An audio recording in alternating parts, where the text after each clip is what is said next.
On a warm suburban night, as sprinklers hiss across perfect lawns, a single security light snaps on, revealing a terrified resident standing before an HOA board member who swears he controls everything in Maple Ridge. Until tonight.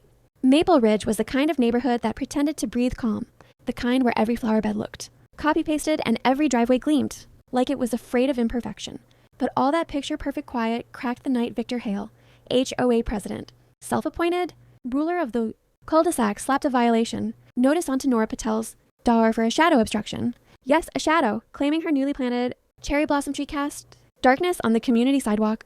And while Victor strutted through the morning like a general inspecting troops, Nora followed him, humiliated but boiling, past the manicured lawns and the humming security gates, all the way into the echoing HOA boardroom where he dismissed her with a smirk and a fine triple the normal amount, saying, "Some residents need stronger reminders."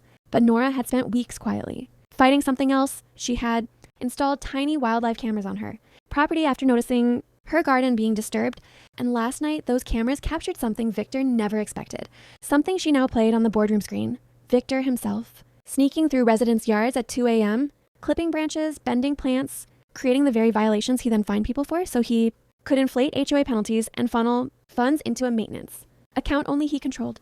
The board gasped, Victor went pale, and as his power collapsed like a cracked pillar, Nora stepped closer, not angry, just unbelievably calm, saying, "You used fear to keep this neighborhood quiet. I used the truth to give it back its voice." And in the stunned silence that followed, with suburban sunlight flooding the room and Victor escorted out through the same gates he once guarded like a throne, the residents turned to Nora not for revenge but for leadership, realizing that the cleanest lawns mean nothing if people live under fear, and that a community isn't measured by perfect hedges but by how it treats the smallest, quietest voice among them.